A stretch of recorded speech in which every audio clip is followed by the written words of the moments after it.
کبھی سوچا ہے تمہارے خواب کیوں ادھورے رہ جاتے ہیں؟ تم بار بار کوشش کر کے کیوں رک جاتے ہو؟ تم وہ نہیں بن پاتے جو تم بننا چاہتے ہو۔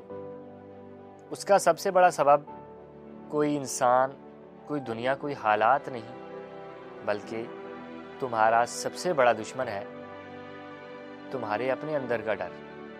یہ ڈر تمہیں کہتا ہے اگر ناکام ہو گئے تو کیا ہوگا، لوگ ہنسیں گے تو کیا ہوگا، اور یہ سب تمہارے بس کی بات نہیں ہے، اور تم اسی ڈر کی آواز سن کر پیچھے ہٹ جاتے ہو۔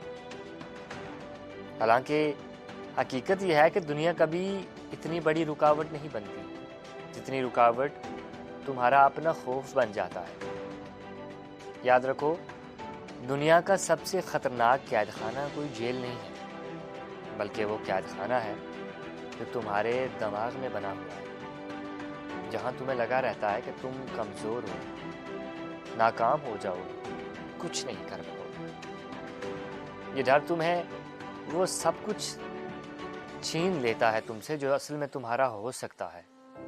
یہ ڈر تمہیں چھوٹے چھوٹے قید خانوں میں ڈال دیتا ہے، اور آہستہ آہستہ تم اپنے خوابوں کو مار دیتے ہو۔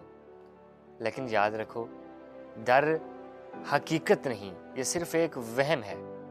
ڈر کوئی دیوار نہیں، یہ صرف ایک سایہ ہے۔ ڈر کوئی حقیقت نہیں، یہ صرف ایک آواز ہے جو تمہیں روکنے کی کوشش کرتی ہے۔ اصل بہادری یہ نہیں کہ تمہارے پاس طاقت ہے، اصل بہادری یہ ہے کہ تمہارا اندر کانپ رہا ہو، پھر بھی تم قدم آگے بڑھاؤ، کیونکہ جو انسان اپنے اندر کے ڈر کو مار دیتا ہے، پھر دنیا میں کوئی طاقت اس کو روک نہیں سکتی۔ زندگی میں ہر وہ چیز جس کا تمہیں ڈر لگتا ہے، وہی تمہاری کامیابی کا دروازہ ہے۔ لوگوں کی باتوں کا ڈر، وہی ڈر تمہیں خود کو ثابت کرنے پر مجبور کرے گا۔ ناکامی کا ڈر، وہی تمہیں کامیابی کے قریب لے جائے گا۔ تنہائی کا ڈر، وہی تمہیں اپنی اصل پہچان سکھائے گا۔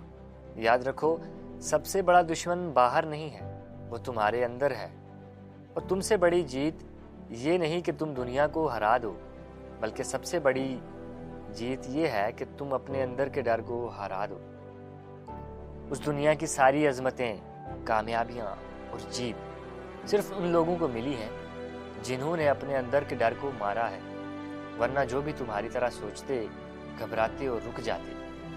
اب فیصلہ تمہارے ہاتھ میں ہے، یا تو ساری زندگی اپنے ڈر کے غلام بن کر گزار دو، یا پھر ایک دن اٹھو اور اپنے اندر کے دشمن کو ختم کر دو، کیونکہ جس نے اپنے اندر کے ڈر کو ہرا دیا، اسے دنیا کی کوئی طاقت نہیں ہرا سکتی۔